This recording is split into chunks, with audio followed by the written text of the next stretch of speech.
ntacyo nigeze mbura sinakwitandukanya nawe ntacyo nigeze mbura sinzigera mwihakana uri Yesu mwami wanjye. Bakristo bavandimwe, nimukomere nimubura amaso turebe Imana. Dore amasomo tugiye kuzirikana kuri wa kabiri tariki 7 Nyakanga 2020. Isomo rya minyo mu gitabo cy'umuhanuzi Hoseya umutwe wa 8 murongo wa 47 n'umurongo wa 11 kugeza kwa 13. Zaburi ni 115. Ivanjili yanditswe na Matayo umutwe wa 9 murongo wa 32 kugeza kwa 38. Nyagasani Yesu nabane namwe. Amagambo mu Ivanjili ntagatifu uko yanditswe na Matayo. Muri icyo gihe bazanira Yesu umuntu wahanzweho na roho mbi yamuteraga kuba ikiragi. Roho mbi imaze kwirukanwa, icyo kiragi kiravuga. Rubanda baratangara bati, nta bintu nk'ibi byigeze biboneka muri Isiraheli. Abafarisayo bo baravugaga bati, Sekibi umutware wa roho mbi niwe yirukanisha roho mbi. Yesu yazengurukaga imijyi yose n'insisiro yigisha mu masengero yabo, akwiza inkuru nziza y'ingoma y'Imana, ari nako akiza icyitwa indwara n'ubumuga bwose. Abonye iyo mbaga y'abantu abagirira impuhwe, kuko bari barushye kandi bameze nk'intama zitagira umushumba. Nuko abwira abigishwa bati, imyaka yeze ni myinshi, ariko abakozi ni bakeya. Nimusabe rero nyiri imyaka yohereza abakozi mu mirima ye. Iyo ni Ivanjili ntagatifu. Bavandimwe, amasomo y'uyu munsi aradufasha kuzirikana ku ngingo igira iti, abakozi ni bakeya mu murima w'Imana. Iyo ubajije ushinze urugo cyangwa witegura kurushinga, ikosa rikomeye mugenzi we yamukorera rikamubabaza, rikamwangiriza umubiri na roho, rikamushavuza ati nukunca inyuma. Babyeyi, iki cyaha cyo guca inyuma kiraryana cyane. Guca inyuma ni rwa rupfu twavugaga ejo. Urwo rugo rw'abashakanye, umwe aca inyuma undi, hanababijyanye na voka utaze wabanje kuyisaturamo kabiri. Yihutira gushya vuba ariko ikabora vuba, kandi nyine iyo ikintu kiboze ni ukukijugunya, wagira tombora ingurube igacyemera. Uko guca inyuma bibaza uwo mwashakanye cyangwa undi mwagiranye isezerano, ni nako bibabaza Imana yo idukunda cyane, nka wa mukwe ukunda umugeni we ariko akajya muhemukira akajya kwishakira abandi. Mu isomo rya mbere harimo guca inyuma k'umuryango w'Imana, barayihemukiye bayibangikanya n'izindi mana, bohoka ku bigirwamana. Abantu bakora ibyaha byinshi, ariko iki cyo kubangikanya Imana n'izindi, gusenga ibigirwamana, gikora Imana mu jisho, no gusonya inkota mu mutima w'Imana. Imana iti, Abayisiraheli bishyiraho abami batambajije, biyimikira abatware nge ntabizi, biremera ibigirwamana muri zahabu na feza, bikururira batyo kurimbuka. Bavandimwe, abasenga ni benshi, ariko abasenga Imana by'ukuri ni bake. Mu Ivanjili y'uyu munsi, Yesu arahura n'umuntu wari umaze igihe shitani yaramwigaruriye, ikamutera kuba ikiragi. Yesu yamukijije. Uko ibitangaza bya Yesu biri kwiyongera, Yesu ari kurushaho kugirira impuhwe imbaga y'Imana. Ni nako bamwe barushaho kugenda banangira umutima, kandi abo bose ni benshi kandi bamukurikiye.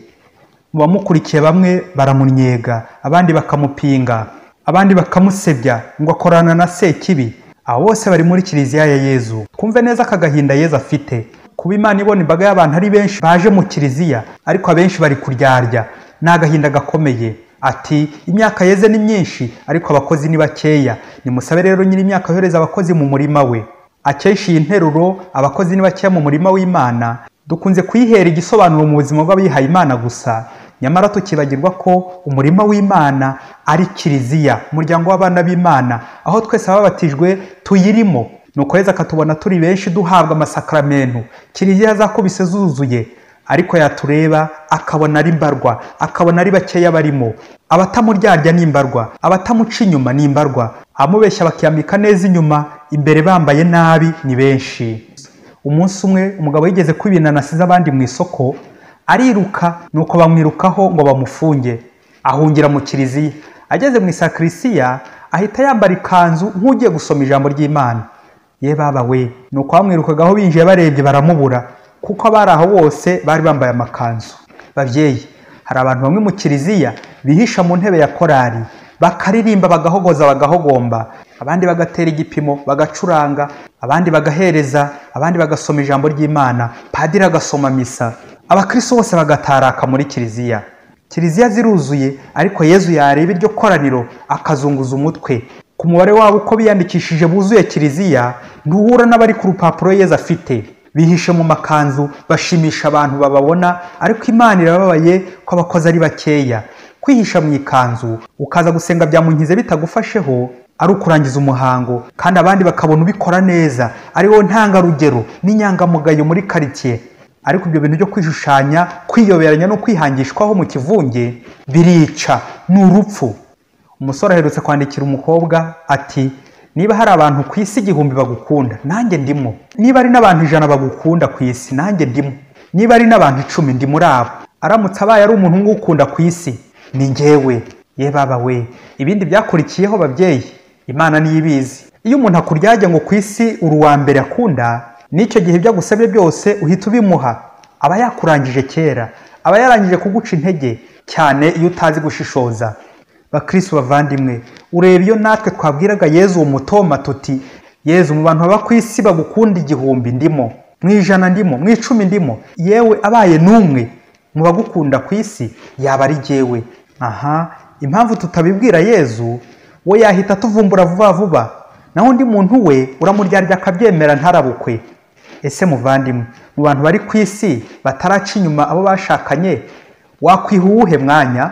Hari n'igihe wasanga utabizi kuko biba kenshi. Ese mu bihaye Imana batuye isi, bamwe bahemuka ku isezerano, wowe wafatamo uwuhe mwanya?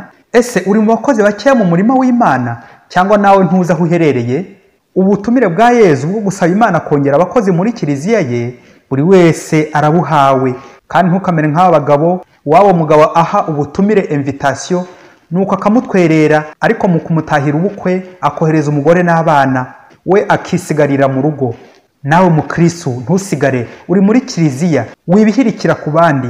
Ubutumire ni wowe nanjye tubuhawe. Abakozi ni bake mu murima w'Imana, cyakora muvandimwe, shakisha uko bangana kose uburimo. Bakeya urimo, benshi urimo. Ube mu badahemukira uwo bashakanye, ube mu badaca inyuma, ube mu bakomera ku isezerano ry'Imana nta kwihisha. Utube hafi Nyagasani. Padiri Masumbuko Ladislas wa Diyoseze ya Cyangugu.